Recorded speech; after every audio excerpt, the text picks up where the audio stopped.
ஓம் சாய்ராம். ஸ்ரீ சாயி சச்சரிதம் அத்தியாயம் 49. 1. ஹரி கானோபா. 2. சோமதே சுவாமி. 3. நானா சாஹேப் சாந்தோர்கர் ஆகியோரின் கதைகள். முன்னுரை. வேதங்களும் புராணங்களும் பிரம்மத்தையோ சத்குருவையோ போதுமான அளவில் விவரிக்க இயலாது. அவ்வாறெனின் ஏதுமறியாதவர்களாகிய நாம் எங்கனம் நமது சத்குரு சாய் பாபாவை விவரிக்க இயலும்? இவ்விஷயத்தில் அமைதியாக இருப்பதே சிறந்தது என்று எண்ணுகிறோம். உண்மையில் மௌன விரதம் அனுஷ்டிப்பதே சத்குருவை புகழ்வதற்கு சிறப்பான வழியாகும். ஆனால் சாய் பாபாவினது நல்ல பண்புகள் மௌன விரதத்தை மறக்கச் செய்து நம்மை பேசுமாறு ஊக்குவிக்கின்றன. நண்பர்கள், உறவினர்கள் இவர்களும் நம்மோடு இருந்து உண்ணவில்லையாயின் நல்ல ருசியான உணவு கூட நமக்கு சுவையாக இருப்பதில்லை. ஆனால் அவர்கள் நம்முடன் சேர்ந்து உண்பார்களானால் அவைகள் இன்னும் அதிக சுவையை பெறுகின்றன. சாயி லீலைகள் என்ற ரூபத்தில் உள்ள அமிர்தமான சாயி லீலாமிர்தமும் இது போன்றதே. அமிர்தத்தை நாம் மட்டுமே தனியாக உண்ண முடியாது. நண்பர்களும் சகோதரர்களும் நம்முடன் சேர வேண்டும். எவ்வளவு அதிகமோ அவ்வளவு நலம். இக்கதைகளுக்கு தெய்வீக உணர்ச்சி ஊட்டுவதும் தம் விருப்பப்படியே அவைகளை எழுதுமாறு செய்வதும் சாய்பாபா அவர்களே ஆகும். பரிபூரண சரணாகதி அடைவதும் தியானிப்பதும் மட்டுமே நமது கடமை. க்ஷேத்ராடனம், பிரதிஜை, தியாகம், தர்மம் இவை எல்லாவற்றையும் விட தவமிருத்தல் நல்லது. தவமிருத்தலை காட்டிலும் ஹரியை தொழுவது நலம். இவை எல்லாவற்றையும் விட சத்குருவை தியானிப்பது மிகச் சிறந்தது. ஆகவே சாயியின் நாமத்தை ஸ்மரணம் செய்து அவர் மொழிகளை மனதில் நினைத்து அவர் உருவை தியானித்து இதயபூர்வமாக அவரிடம் அன்பு செலுத்தி அவருக்காகவே எல்லா செயல்களையும் செய்வோமாக. சம்சார பந்தத்திலிருந்து விடுபட இதைவிட வேறு சிறந்த வழியில்லை.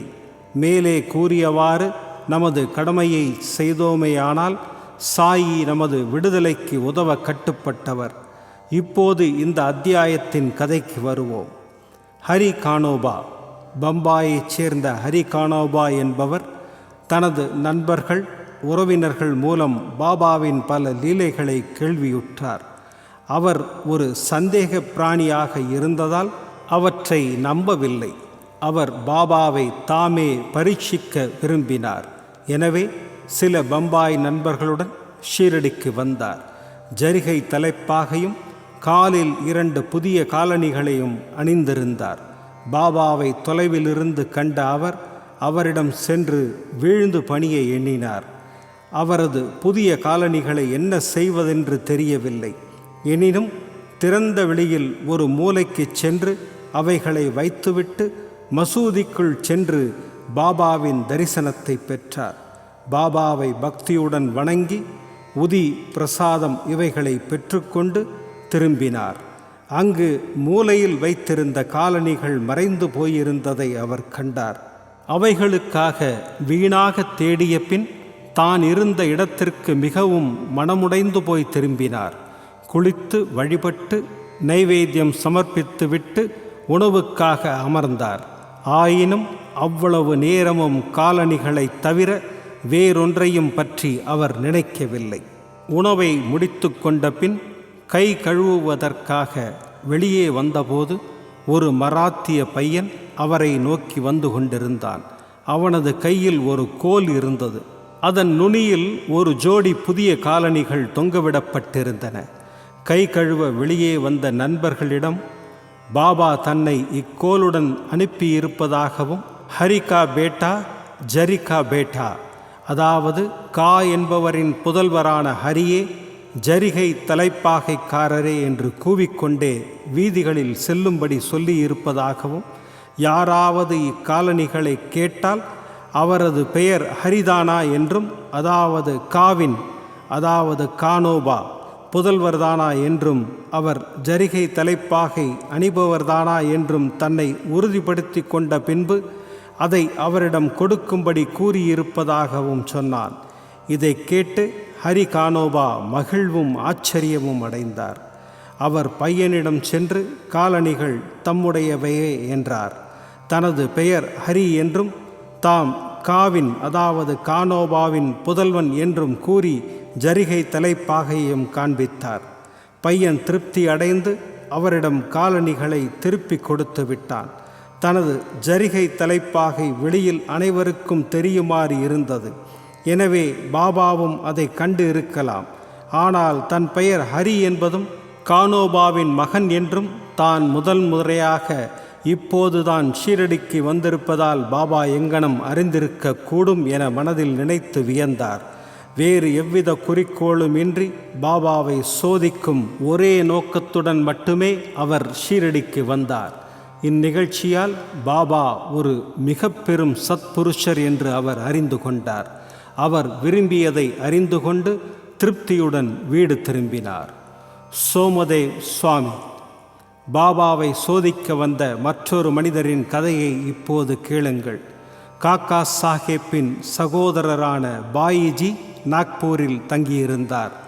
1906 இமயமலை சென்றிருந்தபோது கங்கோத்ரி பள்ளத்தாக்கில் உள்ள உத்தர் காசியில் ஹரித்வாரைச் சேர்ந்த சோமதேவ் சுவாமி என்பாருடன் அறிமுகமானார். இருவரும் ஒருவர் மற்றவரின் பெயரை தங்கள் நாட்குறிப்பேட்டில் எழுதி கொண்டனர். 5 ஆண்டுகளுக்கு பின் சோமதேவ் சுவாமி பாயிஜியின் விருந்தினராக நாக்பூருக்கு வந்தார். பாபாவின் லீலைகளை கேட்டு மகிழ்வெய்தினார். ஷீரடிக்கு சென்று பாபாவை காண அவருக்கு ஒரு பெரும் ஆசை எழுந்தது. பாயிஜியிடம் இருந்து அறிமுக கடிதம் ஒன்றை பெற்றுக்கொண்டு ஷீரடிக்கு கிளம்பினார். மன்மாட், கோபர்காவன் இவைகளை கடந்ததும் ஒரு வண்டி அமர்த்தி கொண்டு ஷீரடிக்கு போனார். ஷீரடிக்கு அருகில் வந்ததும் மசூதியில் 2 உயரமான கொடிகள் பறந்து கொண்டிருப்பதை கண்டார். வெவ்வேறு ஞானிகளிடம் வெவ்வேறு விதமான குணாதிசயங்களும் வெவ்வேறு வாழ்க்கை முறைகளும் வெவ்வேறு புறப்பரிவாரங்களும் இருப்பதை நாம் பொதுவாக காண்கிறோம். ஆயின் இப்புறச் சின்னங்கள் அந்த ஞானிகளின் தகுதிகளை எடை போடுவதற்கு உகந்த அளவுகோல் ஆகா. ஆனால் சோமதேவ் சுவாமியின் விஷயத்தில் அது வேறு விதமாயிருந்தது. கொடிகள் பறப்பதை அவர் கண்டவுடனே ஞானி ஒருவர் கொடிகள் மீது ஏன் ஆர்வம் வைக்க வேண்டும்? இது துறவையா உணர்த்துகிறது? இது அந்த ஞானியின் புகழுக்காக இயங்குவதை அல்லவா உணர்த்துகிறது என்று எண்ணினார். இவ்வாறாக அவர் தமது ஷீரடி விஜயத்தை ரத்து செய்ய விரும்பி தாம் திரும்பி போகப் போவதாக கூட வந்த சக பயணிகளிடம் கூறினார். அவர்கள் அதற்கு, பின் ஏன் இவ்வளவு தூரம் நீங்கள் வர வேண்டும்? கொடியை கண்டே தங்கள் மனம் கலக்கமுறும்போது ஷீரடியில் ரதம், பல்லக்கு, குதிரை மற்றும் பல பரிவாரங்களை எல்லாம் கண்டால் தங்கள் மனம் எவ்வளவு நிலை குலையும் என்றார்கள். இதை கேட்டு சுவாமி மேலும் குழப்பமடைந்தவராக, குதிரை, பல்லக்கு, இன்னாரென்ன படாடோபங்களையும் சாதுக்கள் சிலரை மட்டும் நான் கண்டதில்லை, அநேகரை கண்டிருக்கிறேன். அத்தகைய சாதுக்களை காண்பதை விட திரும்பி போதலே எனக்கு நன்று என்று உரைத்தார். இதை கூறிக்கொண்டு அவர் திரும்பி போக கிளம்பினார். உடன் வந்தோர் அங்கனம் செய்ய வேண்டாம் என்றும் தொடர்ந்து போகலாம் என்றும் வற்புறுத்தினர். பாபாவை இங்கனம் குறுகிய மனம் உள்ளவராக சிந்திப்பதை நிறுத்தும்படியும், அது சாது அதாவது பாபா கொடிகளையோ பரிவாரங்களையோ புகழையோ எள்ளளவும் பொருட்படுத்துபவர் அல்ல என்று கூறினர். அன்பாலும் பக்தியாலும் அவரது அடியவர்களும் பக்தர்களுமே இவற்றையெல்லாம் ஏற்படுத்தி உள்ளார்கள் என்றும் கூறினர். முடிவாக பயணத்தை தொடரும்படி அவரை இணங்க வைத்து ஷீரடிக்கு சென்று பாபாவை தரிசிக்க செய்தனர். பாபாவை முற்றத்திலிருந்து கண்டவுடன் அகமுருகி கண்களில் கண்ணீர் மல்க குரல் நெகிழ அவரது கெடுதலான எண்ணங்களெல்லாம் அவரை விட்டு அகன்று போயின. எங்கே நமது மனம் மிக மிக மகிழ்ந்து களிப்படைகின்றதோ அதுவே நமது இருப்பிடமும் களைப்பாறும் இடமுமாகும் என்ற அவரது குருவின் மொழிகளை நினைவு கூர்ந்தார். பாபாவின் பாத தூளிகளில் அவர் புரள விரும்பி பாபாவை நெருங்கிய போது பாபா கடும் கோபமடைந்து, எங்களுடைய டம்பமெல்லாம் எங்களுடன் இருக்கட்டும், நீ திரும்ப உன் வீட்டிற்கு போ. இம்மசூதிக்கு வந்தாயோ ஜாக்கிரதை. மசூதிக்கு மேல் கொடி பறக்கவிட்டு கொண்டிருக்கும் ஒருவரின் தரிசனத்தை ஏன் காண வேண்டும்? இது துறவின் அறிகுறியா? இங்கே கணமேனும் இருக்காதே என்றார். சுவாமி ஆச்சரியத்தால் திடுக்கிட்டார். பாபா தமது உள்ளத்தை படித்து அதை பேசினார் என உணர்ந்தார். எத்தகைய நிறை பேரறிவு உடையவர் அவர்! தாம் ஞானமற்றவர் என்றும் பாபா புனிதமான உயர்ந்தோர் என்றும் அவர் உணர்ந்தார். சிலரை பாபா அரவணைப்பதையும், வேறு ஒருவரை கையால் தொடுவதையும், மற்றவர்களை தேற்றுவதையும், சிலரை அன்புடன் உற்று நோக்குவதையும், சிலரை நோக்கி புன்னகை செய்வதையும், சிலருக்கு உதிப்பிரசாதம் அளிப்பதையும், இவ்வாறாக அனைவரையும் மகிழ்வூட்டி திருப்திப்படுத்தி கொண்டிருப்பதையும் கண்டார். தான் மட்டும் ஏன் அவ்வளவு கடுமையாக நடத்தப்பட வேண்டும்? அதை பற்றி அவர் தீவிரமாக சிந்தித்து தமது அந்தரங்க எண்ணமே பாபாவின் நடத்தையில் எதிரொலிப்பதை உணர்ந்து இதையே ஒரு பாடமென கருதி முன்னேற வேண்டுமென நினைத்தார். பாபாவின் கோபம் மறைமுகமான ஆசீர்வாதமே. பிற்காலத்தில் பாபாவின் மீது அவருக்குள்ள நம்பிக்கை உறுதிப்படுத்தப்பட்டு பாபாவின் ஒரு முற்றிலும் பற்றுறுதி உள்ள அடியவராக ஆனார் என்று சொல்லத் தேவையில்லை.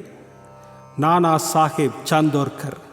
நானா சாஹேப் சாந்தோர்கரின் கதையுடன் ஹேமத் பந்த் இந்த அத்தியாயத்தை முடிக்கிறார். ஒருமுறை மசூதியில் நானா சாஹேப், மகள்சாபதி மற்றும் உள்ளோருடன் அமர்ந்திருக்கையில் பிஜப்பூரிலிருந்து ஒரு முகமதிய கணவான் தனது குடும்பத்துடன் பாபாவை காண வந்தார். கோஷோ, அதாவது பர்தா அணிந்த பெண்மணிகளை கண்ட நானா அப்பால் போய்விட வேண்டும் என்று விரும்பினார். ஆனால் பாபா அவர் அங்கனம் செய்வதை தடுத்து விட்டார். பெண்மணிகள் வந்து பாபாவை தரிசனம் செய்தனர். பாபாவின் பாதங்களை வணங்கும் முகமாக அவர்களில் ஒருத்தி முகத்திரையை எடுத்து வணங்கிவிட்டு பிறகு மூடும்போது நானா சாஹேப் அவளது முகத்தை கண்டு அவளின் அபூர்வ அழகின் கவர்ச்சியால் பாதிக்கப்பட்டவராய் அவளது முகத்தை மீண்டும் காண விரும்பினார். அப்பெண்மணி அந்த இடத்தை விட்டு அகன்றதும் நானாவின் மனக்குழப்பத்தை அறிந்து கொண்டு பாபா அவரை நோக்கி, நானா, நீ ஏன் வீணாக கலங்குகிறாய்? புலன்கள் அவைகளுக்கிடப்பட்ட பணியை அல்லது கடமையை செய்யட்டும். நாம் அவைகளின் வேலையில் குறுக்கிட வேண்டாம். கடவுள் இவ்வழகிய உலகத்தை படைத்துள்ளார். அதன் அழகை பாராட்ட வேண்டியது நமது கடமையாகும். மனம் மெதுவாக படிப்படியாக அமைதியுறும். முன் கதவு திறந்திருக்கும் போது பின் வழியாக ஏன் செல்ல வேண்டும்? உள்ளம் தூய்மையாக இருக்குமிடத்து எவ்வகையிலும் எவ்வித கஷ்டமும் இல்லை. நம்மிடத்தே எவ்வித கெட்ட எண்ணமும் இல்லை என்றால் ஏன் ஒருவர் மற்றொருவருக்கு பயப்பட வேண்டும்? கண்கள் தம் வேலையை செய்யலாம். நீ ஏன் வெட்கப்பட்டு தடுமாறுகிறாய் என்றார். ஷியாமா அவ்விடத்தில் இருந்தார்.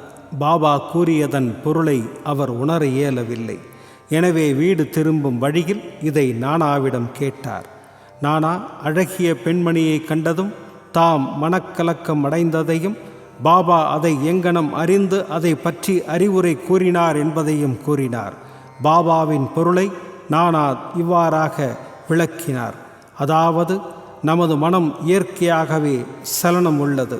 அதை தான் தோன்றித்தனமாக போக அனுமதிக்கக்கூடாது. உணர்வுகள் குழப்பமுறலாம். ஆயினும் உடம்பு கட்டுப்பாட்டுக்குள் வைக்கப்பட வேண்டும். பொறுமையை இழக்க அனுமதிக்கக்கூடாது. விஷயங்களின் பின்னால் உணர்வுகள் தம் குறிக்கோளை நோக்கி ஓடுகின்றன. ஆனால் அவைகளை நாம் தொடர்ந்து சென்று அவைகளின் குறிக்கோளுக்காக இயங்கக்கூடாது. மெதுவாக படிப்படியான பயிற்சியால் சலனங்களை வெற்றி காண இயலும். உணர்ச்சிகளால் நாம் இயக்கப்படக்கூடாது. ஆயினும் அவைகளை முழுவதுமாக கட்டுப்படுத்த இயலாது. தக்க முறையிலும் ஒழுங்காக சந்தர்ப்பத்துக்கு தேவையானபடியும் அவைகளை கட்டுப்படுத்த வேண்டும். அழகு என்பது பார்க்க வேண்டிய ஒன்றே. பொருட்களின் அழகை நாம் பயமின்றி காண வேண்டும். வெட்கத்துக்கோ பயத்துக்கோ அதில் இடமில்லை. கெட்ட எண்ணங்களை மட்டும் நம் மனதில் அனுமதிக்கக்கூடாது. பற்றில்லாத மனதுடனே கடவுளின் அழகான படைப்புகளை கவனிக்க வேண்டும். இவ்வாறாக உணர்வுகள் எளிதாகவும் இயற்கையாகவும் கட்டுக்குள் கொணரப்பட்டுவிடும். பொருட்களை அனுபவிப்பதில் கூட நீங்கள் இறைவனை பற்றி ஞாபகப்படுத்தப்படுவீர்கள். வெளி உணர்வுகளை கட்டுக்குள் வைத்து மனம் லட்சியத்தை ஓடித் தொடர அனுமதிக்கப்பட்டு அவைகள் பால் பற்று கொண்டிருப்பின் ஜனன மரண சுழல் முடிவுறாது. புலன் உணர்வுகளின் விஷயங்கள் தீமையானது. விவேகம் என்னும் சாரதியை கொண்டு நாம் மனதை கட்டுப்படுத்தி உணர்வுகளை தாறுமாறாக அலைய விடாமல் இருப்போம். அத்தகையதொரு சாரதியுடன் நம் முடிவான இருப்பிடமும் நமது உண்மையான வீடுமாகிய எங்கு சென்றால் மறுபிறவி இல்லையோ அந்த திருமாலின் திருவடிகளை எய்துவோம் என்றார். ஸ்ரீ சாயியை பணிக. அனைவருக்கும் சாந்தி நிலவட்டும். விதம் விதமான பக்தி நிகழ்ச்சிகளை உங்களுக்காக தந்து கொண்டிருக்கிறது உங்கள் கோபுரம் டிவி. உங்களுக்கு பிடித்த நிகழ்ச்சிகளை லைக் செய்யுங்கள், உங்களுக்கு பிடித்த மாணவர்களுக்கு ஷேர் செய்யுங்கள். மேலும் சப்ஸ்கிரைப் செய்வதோடு மட்டுமல்லாது அருகில் இருக்கும் பெல் பட்டனை கிளிக் செய்து கோபுரம் டிவி நிகழ்ச்சிகளை உடனுக்குடன் தெரிந்து கொள்ளுங்கள். மற்றும் ஒரு மகிழ்ச்சியான செய்தி, கோபுரம் டிவி ஆப்பை கூகுள் பிளே ஸ்டோரில் ஃப்ரீ டவுன்லோட் செய்து கோபுரம் டிவி நிகழ்ச்சிகளை தொடர்ந்து கண்டுகளியுங்கள், பாருங்கள், ரசியுங்கள், பரவசமடையுங்கள். gopuramtv.com. பக்தி பக்திமயம்.